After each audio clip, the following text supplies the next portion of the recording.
Actually, devotional service is meant to be simple. That's the important thing. Krishna Premanjana ki. Some ecstasy has happened here. I think the TV wants to be the way it is, bro. And you can just put the deities. Yeah, I think this is good.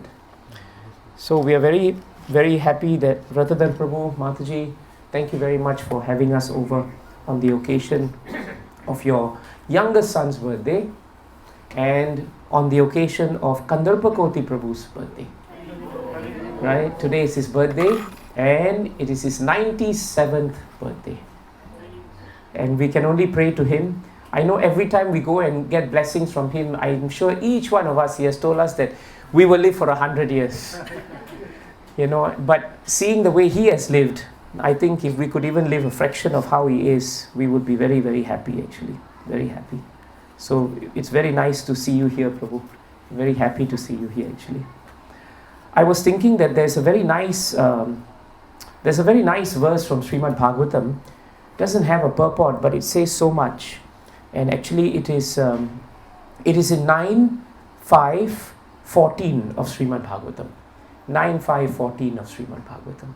We can just look at that verse. My Guru Maharaj liked this verse very much.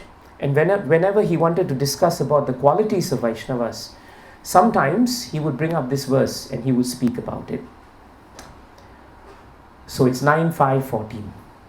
Om Namo Bhagavate Vasudevaya.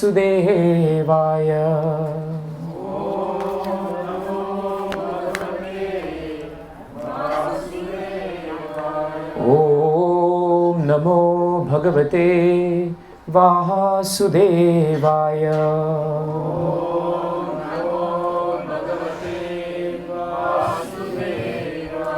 Om Namo Bhagavate Vasudevaya.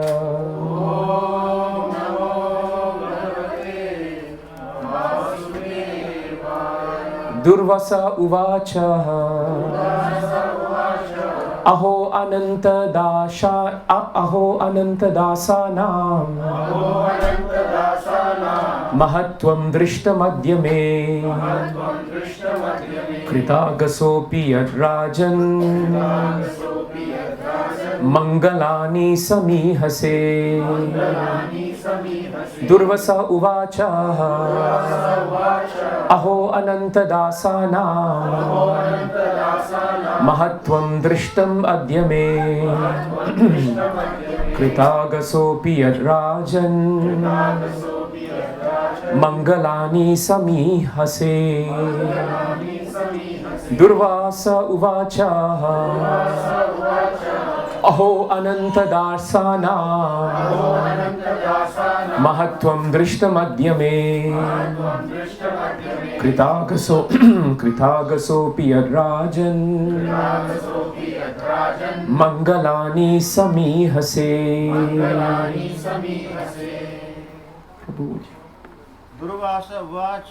Durvasa Uvacha Aho Ananta Dasana Mahatvam Drishta Madhyame Kritagasopi Yadrajan Mangalani Samihase. Anyone else? Durvasa Uvacha Aho Ananta Dasana Mahatvam Drishta Madhyame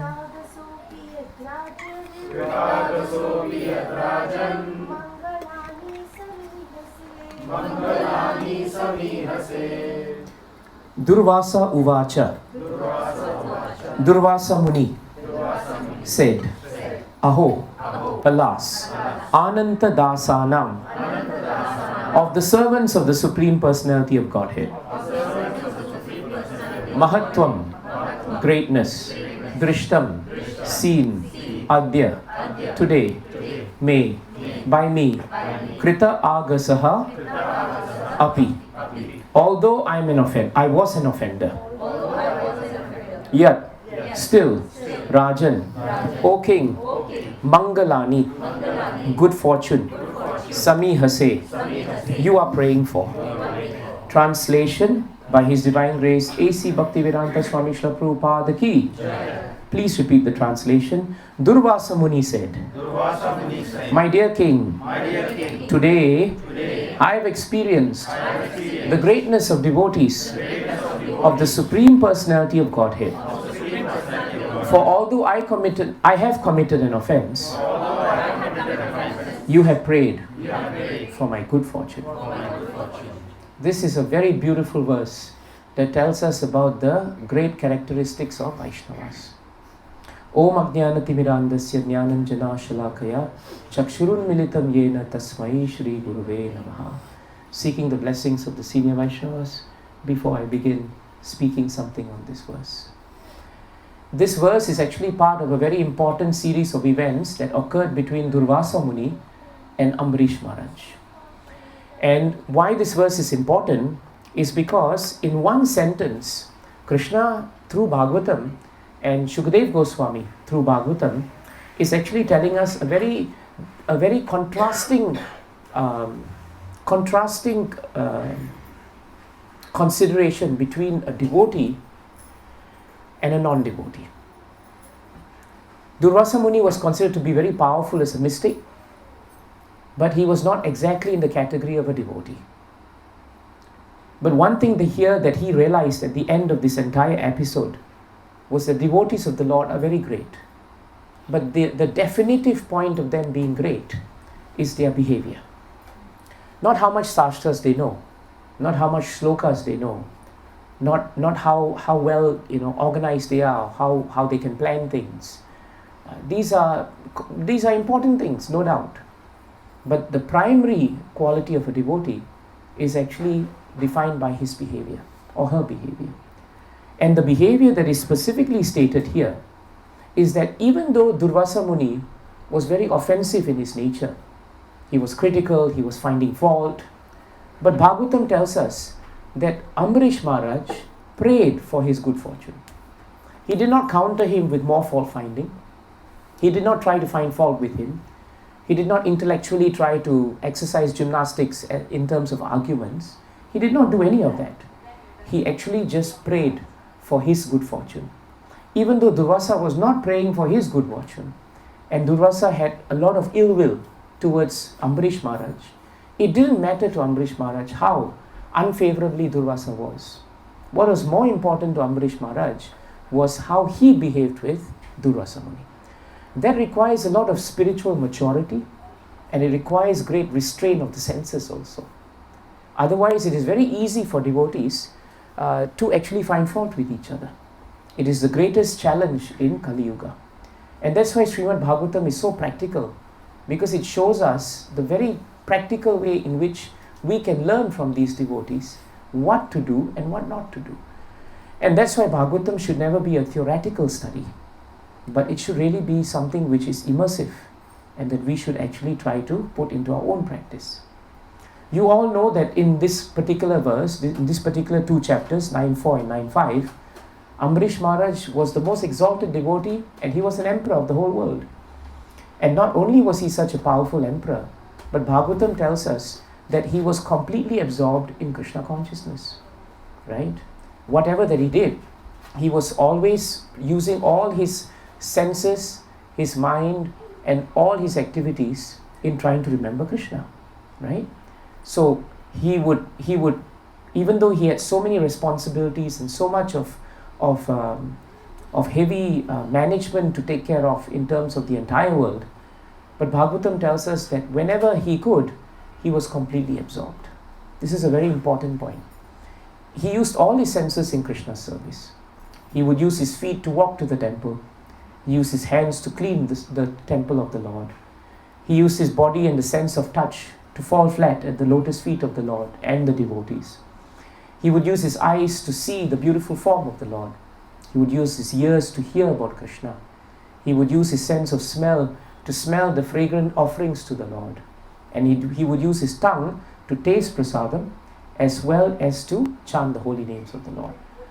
So even though he wore a crown on his head, Bhagavatam tells us, but he wore it very lightly, so to speak, because he was always ready to bow before the devotees and bow before the Lord. And Bhagavatam says in the beginning part of the 9th canto, 4th chapter, that because he was so absorbed in doing all these wonderful activities, gradually the effect of that was that whatever material attachments and desires that he had, they gradually washed away from him.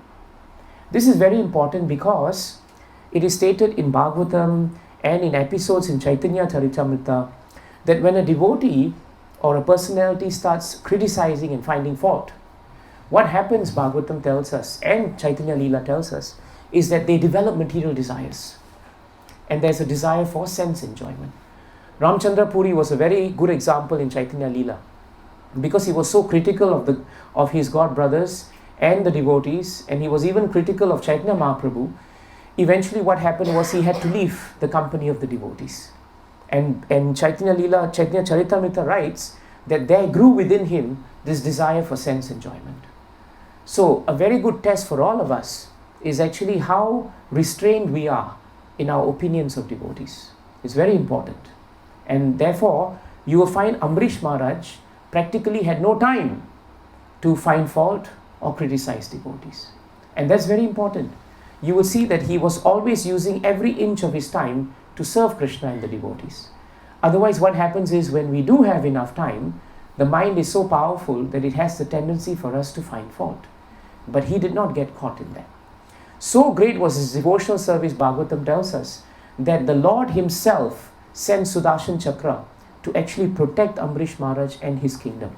Without Amrish Maharaj even asking for it, he actually just descended in the form of Sudarshan Chakra, and he left Sudarshan Chakra there. So Amrish Maharaj's kingdom was protected by the greatest weapon of the Lord, and that was Sudarshan Chakra. And this was the greatness of Krishna. And he did that, the Lord did that, because Amrish Maharaj himself, Bhagavatam tells us, did not have a desire which was material in nature.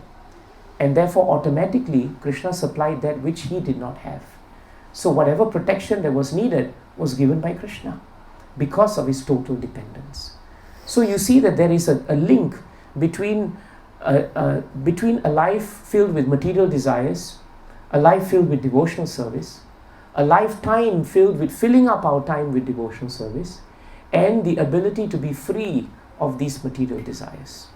And when that happens, the devotee is completely dependent on Krishna. And because he is dependent on Krishna, Prabhupada writes in the purports, Krishna protects him and he does not worry about it. So he was very peaceful. So the time came when he was doing a very long fast. And I think it was it was almost a year fast. It was a very long fast. And just when he was going to finish, it was an Ekadashi. And the next day he was going to break his fast. And he was informed that the period of breaking his fast would be limited in particular time. The problem was, at that moment, Durvasa Muni and all his disciples came. And when they came, Amrish Maharaj welcomed them. And he also invited them to break fast with him. And that is etiquette. But Durvasa Muni went to the banks of the river to take bath. And when he went there, he took much longer than he should have. And he didn't come out. So the time was approaching, Bhagavatam says. And so Amrish Maharaj was advised by the Brahmanas, that time is coming. So as he was thinking that he must actually break fast, because that is also part of his vow, because if he did not break the fast at the right time, in one sense the vow is considered disregarded. But if he went on to break the fast without Durvasa Muni, that is also not correct etiquette. So Prabhupada writes in that purport that very often a sincere devotee is tested by Krishna when he is put in a situation of awkwardness. Sometimes, whether we like it or not, we don't know whether to go right, to go left, whether we should do something or we should not do something. And sometimes what we do can be misunderstood. And sometimes what we don't do can also be misunderstood because of the nature of Kali Yuga. And then, therefore, that becomes a big problem. So, Amrish Maharaj was in that situation. He did not want misunderstanding with Durvasa Muni, whom he had a lot of respect for. But at the same time, he had to set an example. So then he called the Brahmanas and he told them, after hearing the advice, that I think the best thing I will do according to Shastras is simply break fast with water. Because when you break fast with water, it has the ability of keeping your fast intact and breaking your fast. It is very unique. And therefore he took a sip of the water. Now when he took the sip of the water, that's the exact time Durvasa Muni came, just after he had taken the sip. Durvasa Muni came and he sat down, but the moment he came and he sat down, Bhagavatam tells us, because he was a mystic, he could actually understand that King Ambarish had already drunk water without his permission. Now Durvasa Muni became very upset. In fact, Bhagavatam tells us, not only did he become upset, he actually became angry. But if you read the verse there, right, you find that the verse starts this way. Still hungry, Durvasa Muni then became angry. So I remember my Guru Maharaj always saying that you should never keep devotees hungry, because a hungry devotee can become an angry devotee very quickly. But he was hungry and he thought, how can this king actually do this? So now, actually when you think of it, you could either make something very serious, or you could have the maturity to forgive a person for doing something. Durvasa Muni had that ability to make both decisions either way. When you see Bhagavatam and you read it, his body started trembling. Bhagavatam tells us that his face was curved and his eyebrows were crooked in a frown. And his frown was so bad that he looked very fierce. And he turned to everybody else, including the king, and he said, alas, just see the behavior of this cruel man, with exclamation mark. He is not a devotee of Lord Vishnu. Being proud of his material opulence and his position, he considers himself God. Just see how he has transgressed the laws of religion. So you see, you can see that Durvasa Muni had taken the matter extremely seriously. Extremely seriously. And Prabhupada writes in the purport, the reason why Durvasa Muni behaved this way is because actually he was envious of Ambarish Maharaj. When we find fault with devotees, when a devotee has made a fault, we can either choose to say, Prabhu, next time please don't do this again, right? I'm just here to let you know. And that's it. It's done. We don't even keep it in our mind. Or we could make a big deal out of it. If you remember, Lord Shiva did not stand up in the sacrifice of Daksha because he was absorbed in remembering Krishna. But what did Daksha do? Daksha used so harsh words on Lord Shiva to the point where it is not even decent to mention them actually. Only in Bhagavatam you can read them. But it was very bad. So you can see that the as Prabhupada would write, the level of mistake a devotee made is highly disproportionate to the level of punishment that is given on the devotee. They are not in parity. Normally, even in material world, you should be getting what you deserve in terms of punishment. But in the spiritual world, it should be very fair. Durvasa Muni is a mystic. He's not a materialist. And yet he became so angry just because he took a sip. It's not like he sat down and he ate chapan bhog. He didn't. Right? It was not like he ate a big plate and after that he was burping away and then Durvasa Muni came. It didn't happen that way. He just took one sip of water so that he can fulfill what he had to do. And that was too much already. And then he said, Ambarish Maharaj invited me to have food with him, prasadam with him. But instead of treating me in that way and feeding me, he has eaten first. This is his mistake. How can he do this? And now he says, because of your misbehavior, I shall show you something to punish you. So Durvasa Muni was really very, very angry. And at that point of time, he took out from the locks of his hair, just a little bit of a hair, and he threw it down and he created a demon, which became a blazing fire of devastation, as if it was the end of the world. Now the moment the demon came into being, it rushed towards Ambarish Maharaj. But Ambarish Maharaj, instead of becoming disturbed or putting his hands together and say, Krishna, please save me, Bhagavatam tells us Ambarish Maharaj did not even move slightly from his position. In the shloka, it is not just move, it is move slightly from his position, not even a movement at all. And that's why it is very nicely stated, I think it is 6:17-28 of Srimad Bhagavatam. The devotee of the Lord is never afraid of any material danger. This is a very important point. Narayana para sarve na kutascha na bibhyate. It's Very important verse. A devotee of the Lord who is surrendered to Narayana, he is never afraid of any danger. And even if there is any danger, he is not afraid of the danger, but he is still compassionate to the person who actually is inflicting pain or danger to him. Prahlad Maharaj is such an example, and Ambrish Maharaj is another great example. So Bhagavatam tells us here that Ambrish Maharaj did not move at all, and he just waited. And the moment that happened, immediately, without wasting time, Krishna released Sudarshan Chakra, which was already there. And Sudarshan Chakra, in a moment, simply vanquished the powerful demonic blazing fire representative of Durvasa. It just finished him. And when that happened, Durvasa realized that this great Sudarshan Chakra was going now after him. Now this is a very important point. Just like fire can immediately turn to ashes an angry snake, it is stated in Bhagavatam that Sudarshan Chakra immediately killed off that demonic manifestation, and the disc now immediately started moving towards Durvasa Muni. Prabhupada says in the purport that a devotee is never fearful for his death. Why? Because he is always meditating on Krishna. And the devotee always knows that his meditation on Krishna is not to ask Krishna for something material. Rather, Prabhupada writes in that purport that a devotee prays to Krishna not to ask something, but as his duty. What a nice point. A devotee prays to Krishna as his duty. Even if we may not be pure devotees, where we have bhav or prema, even if we pray to Krishna out of duty, that pleases Krishna so much. And that is stated in the purport of this verse. But Prabhupada also says not to worry. The Lord, however, knows how to protect his devotee. He always knows how to protect his devotee.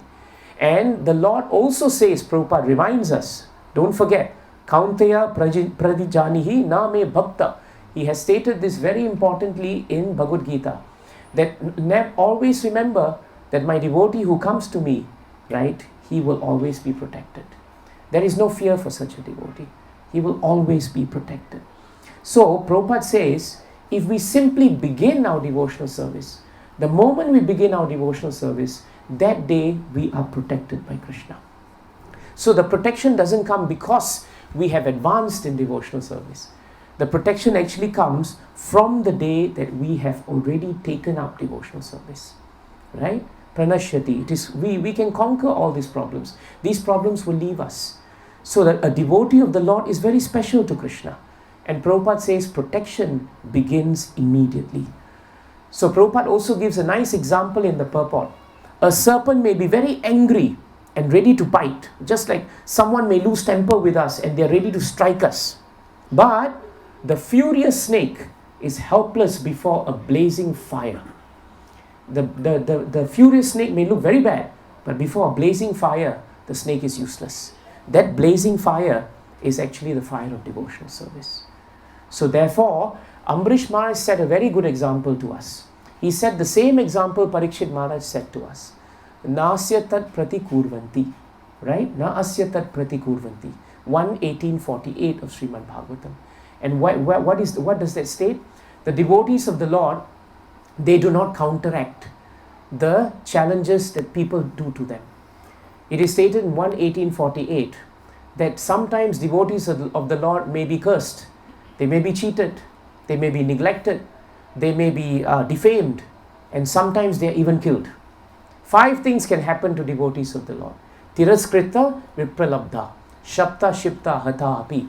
Na asya tad pratikurvanti. Right? So it is stated very nicely that a devotee doesn't counteract when these things are coming. This is what Ambrish Maharaj did. But by not counteracting, it doesn't mean a devotee is weak. A devotee is actually powerful enough to counteract all this. But because a devotee has faith that Krishna knows better, why should I waste time counteracting it? Better I concentrate on my devotional service. See, this is what a devotee does. So a devotee is very intelligent. A devotee knows how to use his time. And that's what Ambrish Maharaj did. He realized, why should I do anything if Durvasa Muni is sending this terrible personality? Let me just be where I am and let me depend on Krishna. And true enough, Krishna saved him. And the moment Krishna saved him, Then what happened? Then Sudarshan Chakra began chasing Durvasa Muni. Durvasa Muni went all through the three worlds. He went to caves, he went to all the different skies, he went all the parts of the heaven, the earthly system. But he could not shake off Sudarshan Chakra. Then he thought, let me upgrade now my running. And so now he went to Brahmaloka. And he saw Brahma. And he said, Brahma, please help me. But Brahma gave him 2 prayers. And in 2 prayers, Brahma said, frankly speaking, that I cannot control Sudarshan Chakra because everything is under the control of Krishna. And so he left. So he thought Shiva will not fail me. And so he went to Mount Kailash. And at Mount Kailash, he turned to Lord Shiva. And Lord Shiva in 2 or 3 prayers also very correctly told him that even though I know past, present and future, but at the end of the day, I'm still under the supreme control of the Supreme Controller, who is none other than the Supreme Personality of Godhead. So Bhagavatam writes that when he heard this, Lord Shiva advised him, better you go to Lord Vishnu. Lord Vishnu is very easily pleased. He will help you. This is coming from Asutosha. Asutosh, Lord Shiva himself is very easily pleased. And yet he's saying Vishnu is better. So Durvasa Muni leaves Kailash, but Bhagavatam says he leaves feeling disappointed. Because he thought at least he would be saved. So Sudarshan Chakra is behind him, it's running after him. And now he goes to the gates of Vaikuntha. And there he petitions Lord Vishnu. And he petitions Lord Vishnu in a very repentant tone. That is the first time, by the time he reaches Vaikuntha Loka, that he is starting to show some repentance. Up till the point he goes to see Lord Shiva, he doesn't say that it is my mistake. Never admits his mistake. He just goes there to say, look, save me, save me. But by the time he reaches Lord Vishnu, he has learnt it. Now why is it that by the time he reaches Lord Vishnu, he has understood this point? Our acharyas tell us that is because he had the association of Brahma and Vishnu. And because Brahma and Lord Shiva. And because he had the association of exalted devotees like Brahma and Shiva, his consciousness began to change. In the beginning, we are very proud of what we possess. And sometimes we think that we may have status or a particular adhikar to tell someone or to criticize people or to find fault with people. But when Krishna punishes us, we must also have the maturity to accept it. When we are put in difficulty, when the situation causes us trouble and difficulty, and each one of us know our difficulties, we should look at it introspectively. Durvasa Muni had the chance to do it because he had the association of Brahma and the association of Shiva. By the time he came to Vishnu, he could understand because of association that what he was doing was wrong. And therefore when he sees Lord Vishnu, his first prayer was very simple. His first prayer was that, I pray to you, my Lord, that actually I have actually offended your great devotee. I've actually offended your great devotee. And therefore I am a great offender. Please give me protection. And this is a very important point. Because if he did not have that mood, Lord Vishnu would not have given him that nice advice. Then in the second shloka he says, without knowledge of your greatness and your prowess, I have offended your most dear devotee. Now, the starting point for us to transform and improve our spiritual life is when we have repentance in our heart. Repentance is very important. Repentance cannot take root in the heart, Bhagavatam tells us, until we have humility. If we keep saying, I was right to say this, I was right to do that, I was right to do this, and our mind gives us 100 different justifications, repentance can never be perceived in the heart actually. It cannot. But Durvasa Muni realized, because of Sadhu Sangha, that what he did was not correct. And so in the second shloka, he says, very kindly save me from the reaction of this offense. Notice this. He's not saying, save me from Sudarshan Chakra. Up to that point, he was speaking of, save me from Sudarshan Chakra. But now he has changed. Now he says, save me from the offense. Because the offense to a Vaishnava is greater than Sudarshan Chakra. At least Sudarshan Chakra will kill you straight away. You're finished. But offenses to a Vaishnava cannot be finished. They are never forgiven by Krishna. Krishna may forgive if you upset him. But if you upset the devotees, good luck to you. You'll be in trouble for a long, long, long time. So you see now, his consciousness is changing. And now he says, Lord, you can do everything. For even a person is fit for going to hell, you can deliver him actually. So this is very nice. We can really, when we study the prayers, we come to understand actually that there is a shift in the consciousness. This is the power of association. That's why Prabhu has very kindly and Mataji has kindly got all of us together. Because in association and by hearing of Bhagavatam, what can be more auspicious? This is how Sudarshan Chakra, right? We can't book Sudarshan Chakra for each house, right? Sudarshan Chakra is with Krishna. We can't say, Krishna, from this period, that period, can I have Sudarshan Chakra? It won't happen. But our Sudarshan Chakra, my Guru Maharaj always said, is actually Bhagavatam. Bhagavatam is your Sudarshan Chakra. If you are reading and studying and practicing Bhagavatam, then no matter how many calamities come, Sudarshan Chakra as Bhagavatam, Bhagavatam as Sudarshan Chakra, it will protect us. It will protect us. And even if we are going to be defamed, cheated, killed, criticized, whatever, neglected, even if we are neglected, it doesn't matter. Because ultimately, Krishna will prevail. This is a very important point.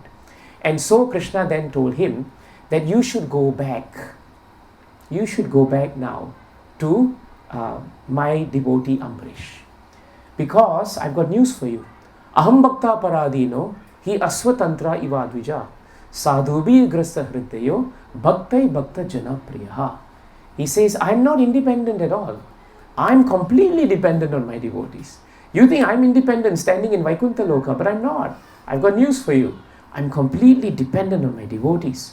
And because my devotees are completely devoid of any material desires, and this is Ambarish Maharaj, therefore, I sit only within the cause of their heart. Krishna used the word only. Prabhupada translates, I sit only within the cause of their heart. So Krishna may be Paramatma in everybody's heart, but he sits specially in the pure hearts of the devotees. That is the difference.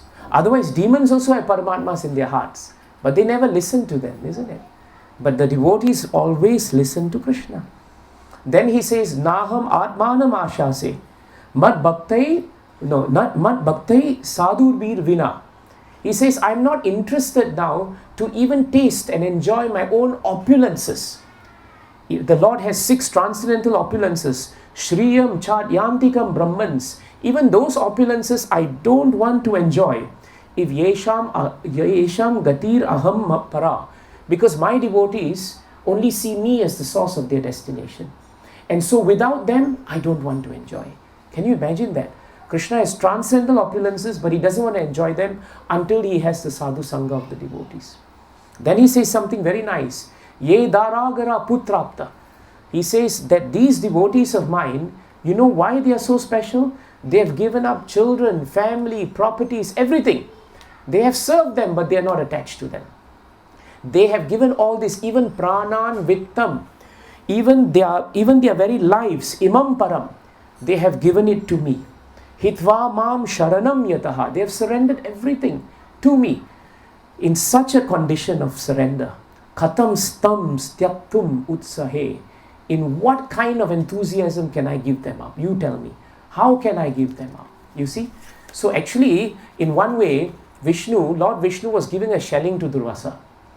Because he was really putting him in his place to understand the reason why you have committed offense, Durvasa, is because factually you have no idea about the significance and the importance that the devotees have in relation to me. Because you have not understood that, you have very frivolously treated them in your pride, your envy, and your anger. This is very important. So we should be very careful. Sometimes the problem is, when we find fault with a devotee, we justify it. But we don't realize that the moment we have done that, we are no longer the devotee.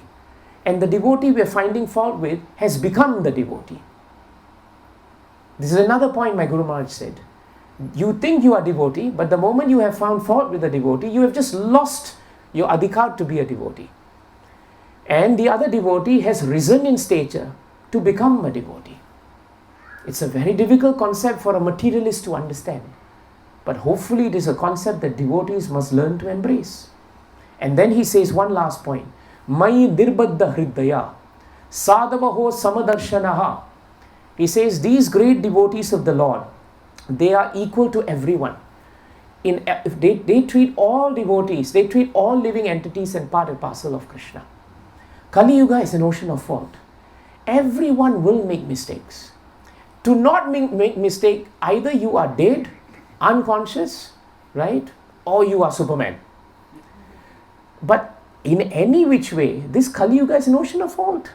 So if someone makes a mistake, someone forgets something, somebody has omitted to do something, someone did something this way when it should have been that way, are we going to hold it against them? Are we going to release some demonic manifestation? Are we going to scold them? Or are we going to encourage them?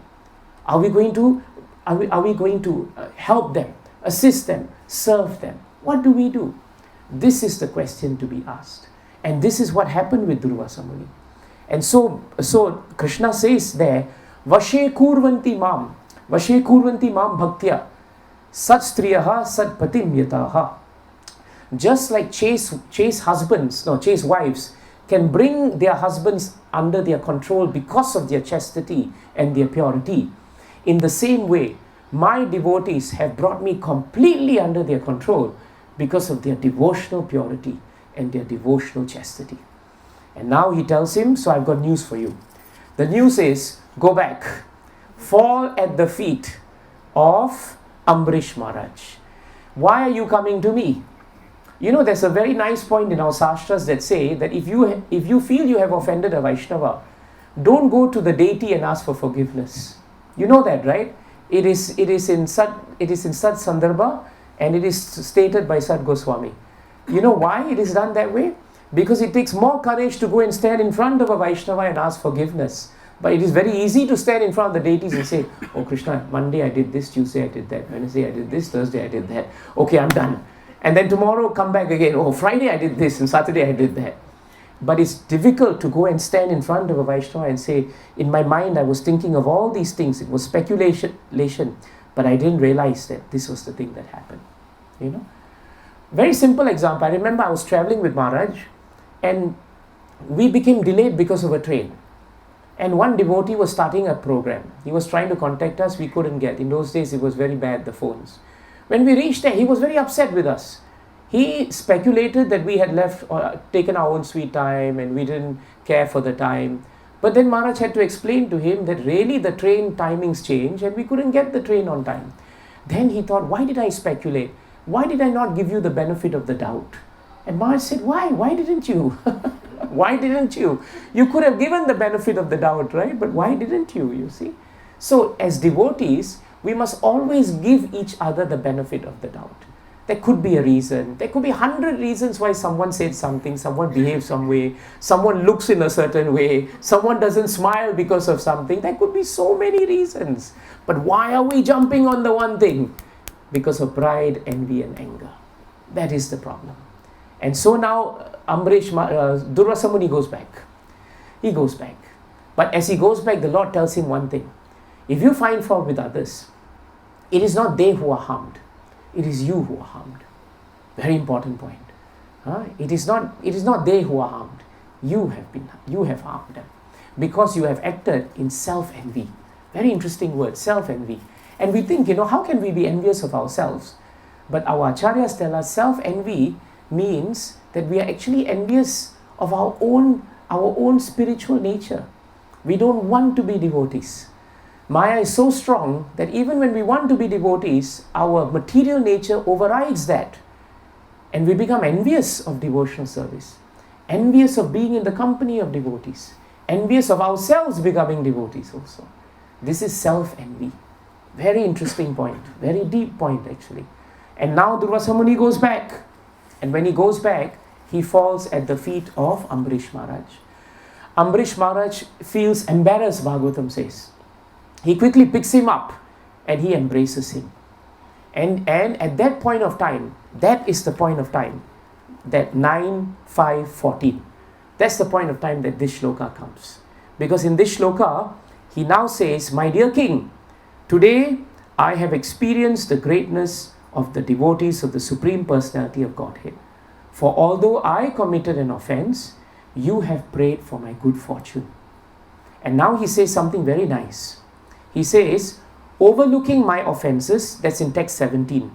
You have saved my life. This is what we must do.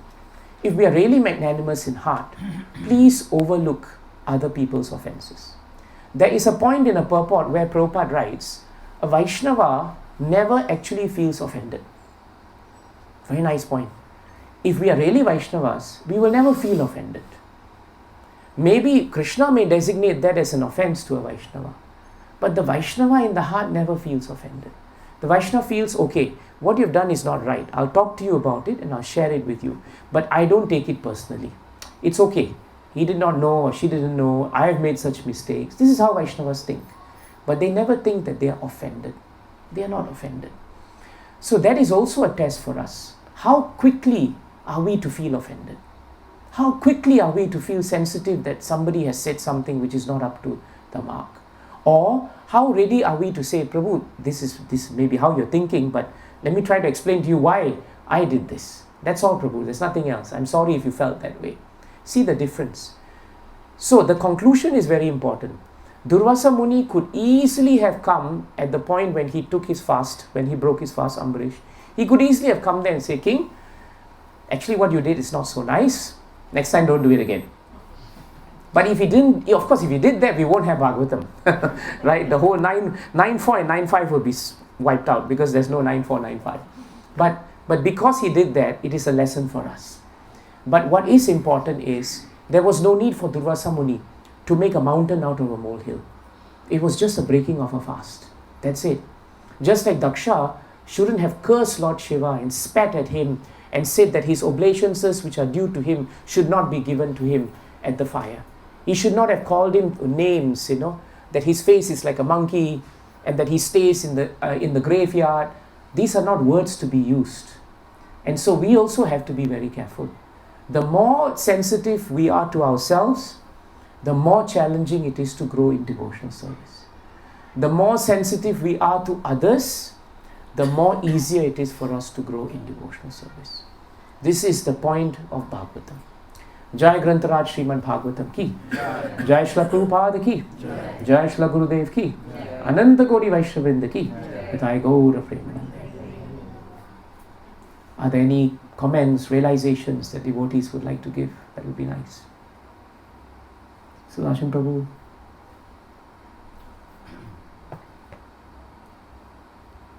Swayam Prakash Prabhu. The couple of verses later after this verse, Yes. Durvasa Muni says the reason why devotees are able to bring him in this way.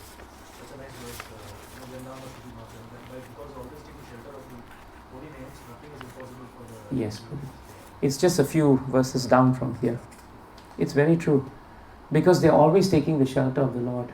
And therefore, really they have no time for anything else. So the extent to which we are taking shelter of Krishna is the way in which we are protected from this behavior. Sorry, Sudarshan Prabhu, you had something. The purpose of taking on the devotional service is basically to get out of this material world or this material entanglement.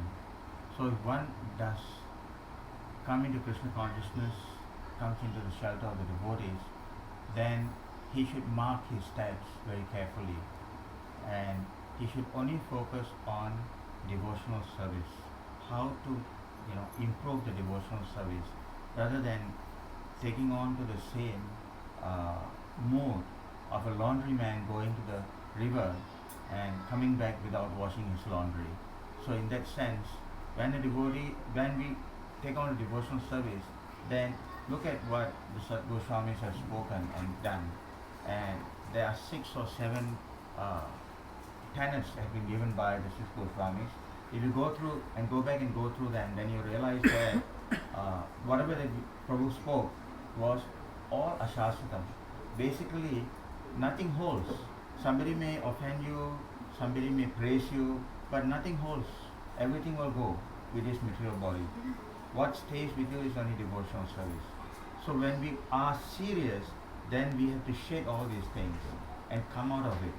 All this, dry skin, just like a python leaves his scales behind, we have to give back and get out of all these things and come out pure. And the purity comes only by sadhu sangha, by properly sitting and hearing the holy name and by spending time with Srimad Bhagavatam. And that too with sincerity. If we don't do this, then we will be just like the laundryman.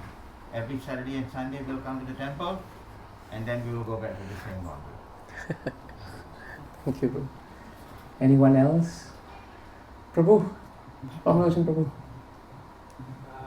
No, I'm just very grateful to you, Prabhu, for the amazing class. I think it has jolted my mind in many different directions. And with all humility, I'd just like to ask for forgiveness to all the devotees whom I have offended. That's a Vaishnava. That's a Vaishnava. That's setting an example. Very nice. But, something which I've recently learned is take a pause and ask ourselves, why am I being hurt? What is the why which is causing that person to behave in this particular way? The moment we start addressing the why in the other party, that is actually showing a lot of compassion to that person. Absolutely. Yes. And it just calms you down. Yeah. And Durvasa didn't do it. That's exactly your point. He didn't do that. He didn't understand. Because there's a series of bad stories for everyone. Yes. So we need to just take a pause and try to understand that. Try to understand Yeah. what is. The guy must have gone through so much of difficulties, and maybe he's pressured by others, etc. Yes. We are not seeing all of that. Yeah. But thank you very much. No, thank you, Prabhu. I was just reading that shloka this morning and I thought this is such a nice point, So I thought, since I'm reading, it's easier. I don't have to prepare. So it's easier. Shall we chant Krishna's names then? Huh? Thank you, Vratadar Prabhu. Because of you, Thursday is well spent today. And because you have gotten us together with Mataji to bring us all together for the birthday of your boy, and then so kindly to have the 97th birthday of Kandarpakoti Prabhu ki. What an amazing thing. He's been such a Vaishnava. And really, I think how Amrish Maharaj was, for us, I have never heard Kandarpakoti Prabhu find any single flaw in anyone, in anything. He's always encouraging us, always. He has a smile for everyone, and he has a blessing of 100 years for everyone also. Very nice, very nice. Thank you, Prabhu. Thank you.